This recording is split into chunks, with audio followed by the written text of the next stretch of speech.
जी वसावा जो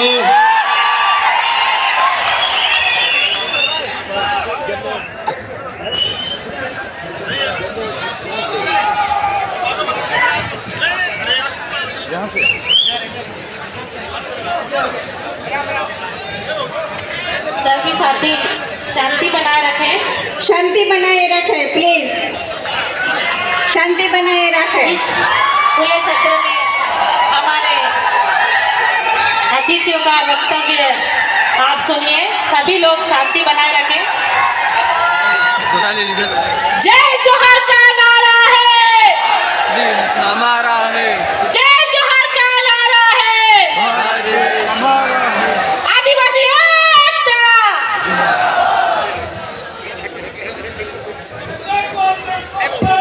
हेलो आदिवासी शहर आया, शहर आया। आदिवासी एकता परिषद द्वारा आयोजित 32वां आदिवासी एकता सांस्कृतिक महासम्मेलन में यहाँ उपस्थित सभी वडीलगण, युवा साथी, माताएं, बहनें, सभी को मेरा उलगुलान, जय जोहार। आपकी जय, स्वकथा पितृ की जय, प्रकृति की जय और जय भील प्रदेश।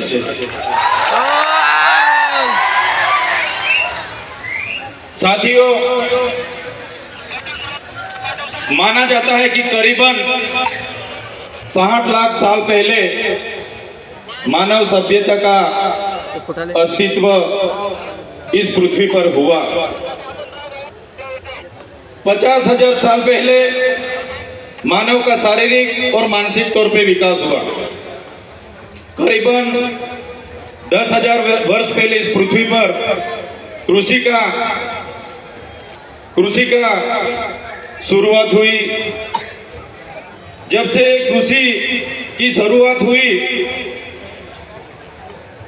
तब से नई नई राजनीतिक गतिविधियां की भी शुरुआत हुई। आदिवासी समाज की जीवन खूब सरल और संवेदनशील था। साथ ही प्रकृति पूजक और प्रकृति मूल्यों पे चलने वाला था। सहकारिता पर टिका हुआ था। खुद आदिवासी समाज स्वायत्त था, स्वतंत्रता और स्वावलंबन था।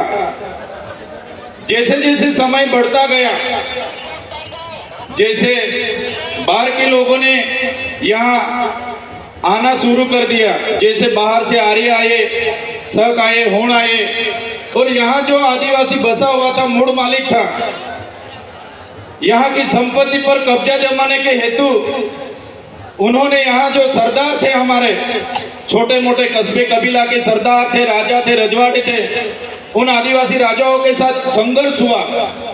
संघर्ष में कई सारे हमारे कस्बा कबीले की सरदार, कई सारे राजा उस संघर्ष के दौरान हार गए। कहीं ना कहीं बाहर के लोगों ने यहाँ पे आधिपत्य जमाया। बाद में धीरे धीरे चलते हुए हम देखेंगे तो उन लोगों के साथ ही साथ विदेशी, फ्रेंच आए, पोर्टुगीज आए, स्पेनिश आए, अंग्रेजों आए, मुगल आए, कई सारे लोगों ने इस देश पे आकर यहाँ की संपत्ति को, यहाँ की खनिज संपदा पर अपना अपना कब्जा जमाया। ऐसे ही चलता रहा। जो आदिवासी अपने प्रकृति पूजा, स्वावलंबन, स्वतंत्र, स्वायत्त, खुद की कमी, खूब कम चीजों पर अपना जीवन जी रहा था, उस आदिवासी को कहीं ना कहीं इस संघर्ष में उतरना पड़ा और कहीं ना कहीं अपनी प्रकृति से, अपनी संस्कृति से, अपनी समाज से उसको बिछड़ना पड़ा। साथियों, हम सब जानते हैं कि जब यहाँ पे पूरे विश्व पे अंग्रेजों का शासन था, 50% अंग्रेजों का पूरे विश्व पे शासन था, तब मेवाड़ में राणा पूंजा भील, राजस्थान के हल्दी घाटी में हल्दी बाई, वैसे ही मध्य प्रदेश में चीतू, मध्य प्रदेश में टट्टिया भील, जैसे अनेक लोगों ने अंग्रेजों के खिलाफ बंड पुकारा था। जैसे महाराष्ट्र की बात करें, खाज्या नायक, उमिया नायक, यहाँ के जितने भी उस समय के क्रांतिवीर थे, अंग्रेजों के खिलाफ अपनी अपनी लड़ाई लड़ रहे थे। हमारे गुजरात की बात करें, कोटला मेहता, केसरी सिंह जैसे लोग वहां भी क्रांति कर रहे थे। ऐसे ही सभी लोगों ने क्रांति की, अपनी अपनी जगह पे जितना हो सके उतनी क्रांति की। जैसे कि मानगढ़ धाम की बात आती है, गुरु गोविंद जी की आगुवाई में वहां सम सभा मिली और 1913 में हत्याकांड हुआ। 1500 भी ज्यादा लोग कि यहाँ वहां शहीद हो गए। इतनी सारी देश की आजादी में हमारे लोगों का योगदान रहा। देश आजाद हुआ 1947 में। देश आजाद होने के बाद तब तो माना जाता था कि देश आजाद हो गया, लेकिन जो लोकतांत्रिक सरकारें इस देश पे शासन पे आई तो अंग्रेजों की जो भी कानून व्यवस्था थी वही कानून नीतियां चलती रही। तो साथियों, देश तो पूरा आजाद हो गया, लेकिन फिर भी आदिवासी समाज आज भी अब खुद गुलामी महसूस कर रहा है। अब और हम सब जानते हैं, कई सारी पार्टियां बनी, कई सारे धर्म संप्रदाय आए, कई सारे संगठन बने, लेकिन अपनी अपनी संख्या बढ़ाने के अलावा किसी ने भी कुछ नहीं किया। सबसे बदतर परिस्थिति इस देश में कोई किसी की होगी तो हमारे आदिवासी समाज, जो मूल निवासी समाज बोला जाता है, मूल मालिक समाज बोला जाता है, इस समाज की इस देश में हुई है। साथियों, जब इस देश में विकास की बात आई, जब इस देश में बड़े बड़े बांध बनने लगे, खोदान होने लगे, बड़े बड़े कारखाने बनने लगे, रोड बनने लगे, नहरें बनने लगी, रेलवे बनने लगा, सरकारी आवास बनने लगे, तब सबसे ज्यादा किसी को विस्थापित किया होगा तो भारत देश में आदिवासियों को विस्थापित किया है। आज भारत देश का 1,40,00,000 लोग आज विस्थापित हुए हैं। खुद प्रकृति के साथ जीते थे, अपनी संस्कृति थी, अपनी समाज के साथ रहते थे, फिर भी आज 1,40,00,000 लोग अपने समाज से छिन्न भिन्न हो गए। आज मूल मालिक की परिस्थिति कैसी हो गई है? आज मूल मालिक को मजदूर बना दिया गया है। आज भारत देश की बात करें, 80% आदिवासी आज भी गरीबी रेखा के नीचे जी रहे हैं। 80% लोग आज भी गरीबी रेखा के नीचे जो जी रहे हैं वो आदिवासी है।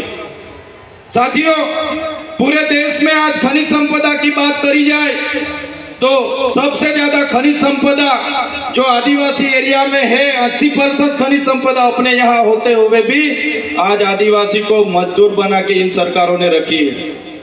तो साथियों, आदिवासी एकता परिषद यही सिखाता है कि आदिवासी कौन था, कहां से आदिवासी आए, क्या हुआ।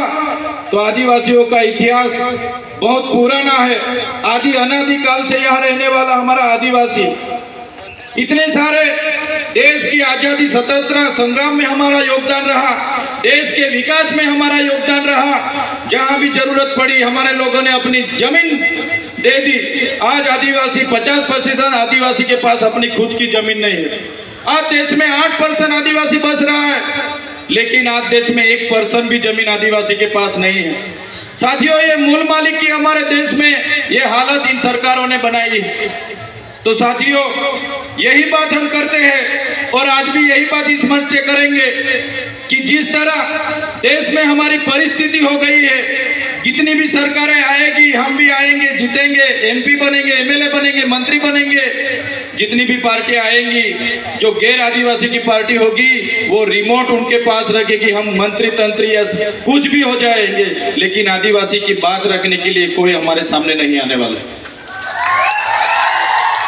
साथियों, हम मन से हर बार कहते रहे और आज भी यही बात दोहराएंगे कि हम जिस इलाके से आते हैं वो आदिवासी इलाका है। हम अपनी आदिवासी एसटी सर्टी से अनामत रिजर्व बैठक से एमएलए बने हैं। तो जब भी हमारे समाज के लिए लड़ना होगा, जब भी हम हमारे समाज के लिए बोलेंगे, जब भी हम हमारा भील प्रदेश के लिए बोलेंगे और हमारी पार्टी जिस दिन हमें रोकेगी, इस दिन हमारे पार्टी के लिए हम पहले रिजाइन करेंगे।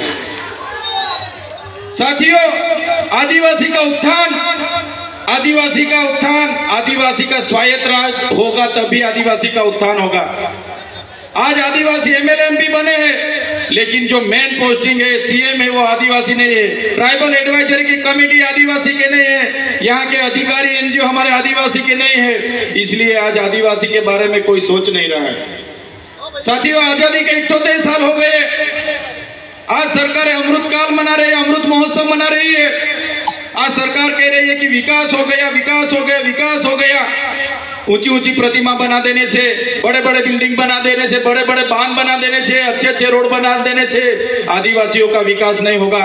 आदिवासियों का विकास तब होगा जब आदिवासियों का स्वशासन आएगा, जड़ जंगल जमीन और खनिज संपदा पर आदिवासियों का अधिकार होगा, अनुसूची 5 लागू होगी, पैसा 1 लागू होगा, सीएम आदिवासी होगा, ट्राइबल एडवाइजरी कमेटी का आदिवासी होगा, तब आदिवासी का विकास होगा।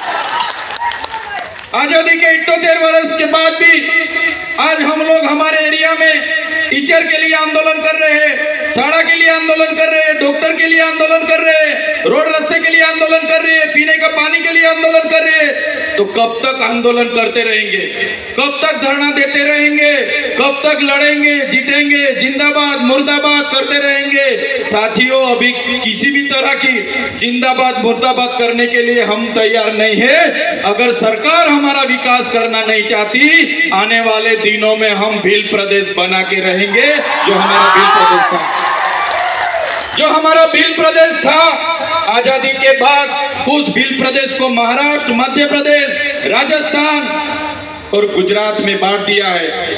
आज भी हम लोग बॉर्डर लेस होके हमारा रोटी बेटी का व्यवहार आज भी चल रहा है। हमारी पूजा विधि, जन्म विधि, मरण विधि आज भी सेम है। आज भी हम लोग, हमारी बोली भाषा, हमारा पहरवेश, हमारा नाच गान आज भी हम चारों राज्यों में है। साथियों, ऐसे लड़ने का अभी टाइम नहीं है। सरकार को हम बोलना चाहते हैं, सरकार ऐसे ही करेगी। विकास के नाम पे हमको छिन्न भिन्न कर रही है, हमको बांट रही है, धर्म संप्रदाय के नाम पर बांट रही है। तो साथियों, ज्यादा टाइम नहीं लूंगा मैं, लेकिन जरूर इतना बोलूंगा सरकार को कि जिस तरह तेलुगु लोगों को तेलंगाना मिला, तमिल लोगों को तमिलनाडु मिला, मराठाओं को महाराष्ट्र मिला, गुजरातियों को गुजरात मिला, पंजाबियों को पंजाब मिला, नागा लोगों को नागालैंड मिला, झारखंडियों को झारखंड मिला, इसी तरह आने वाले दिनों में हमारे आदिवासियों को भील प्रदेश चाहिए। देश का 29वां राज्य हमको भील प्रदेश चाहिए। भील प्रदेश हम बना के रहेंगे, ये हमारा अधिकार है। संविधान ने हमको अधिकार दिया है। भाषा की तौर पे, जाति की तौर पे हमको भील प्रदेश मिलना चाहिए। मेरे तमाम वडील बुजुर्ग, मेरे युवा साथी, मेरी माता बहनों को भी अपील करता हूं इस मंच से, आने वाले दिनों में जो आदिवासियों का विकास करना होगा तो स्वतंत्र राज चाहिए, और स्वतंत्र राज यही होगा, भील प्रदेश बनेगा तभी हमारा राज आएगा। धन्यवाद। जय जोहार, जय आदिवासी, जय भील प्रदेश। जोरदार तालियां विधायक महोदय के लिए। उसके लिए पहले एक होना पड़ेगा। विधायक महोदय, आपके विचार बहुत अच्छे हैं, लेकिन इसके लिए सबको भील लगाना पड़ेगा। वसावा, वसावे, वाली, बारला, बारेला, वो सब छोड़ के सबको भील लगाना पड़ेगा। मेरा सभी वक्ताओं से आग्रह है कि समय कम है, वक्ता बहुत ज्यादा है, और हमें शाम को हमारे विदेशी मेहमानों को भी समय देना है 7 बजे से। तो प्रत्येक वक्ता को 7 मिनट का समय दिया है, 7 मिनट, 7 मिनट्स। इंसान जब मंच पे आता है तभी उसका प्रभाव पता चल जाता है, लेकिन शब्द भी बहुत कीमती है। आपके शब्द 7 मिनट में कितना प्रभाव छोड़ते हैं, वही समाज में सबसे बड़ा मैसेज जाएगा। तो कृपया समय का ध्यान रखें। मैं अगले वक्ता प्रेम किसको बुलाएं? मैं अशोक भाई बागुल जी को आमंत्रित करना चाहूंगी। हमारे वरिष्ठ अशोक भाई बागुल जी। तेरे बेतरे को, तेरे दंगल को सब समझते हैं, तेरे बेतरे और तेरे दंगल को सब समझते हैं। हम आदिवासी जंगल को खूब समझते हैं। ये ज्योतिषी ग्रहों की चाल में मत उलझा, ए ज्योतिषी ग्रहों की चाल में मत उलझा। हम सूरज चांद मंगल को खूब समझते हैं। ये बनावटी दहाड़ से हमें ना डरा ना धमका। हम शेरों के साथ रहने वाले शेरों की भाषा खूब समझते हैं। अगले वक्ता के रूप में आप अशोक दादा बागुल जी को मैं आमंत्रित करना चाहूंगी।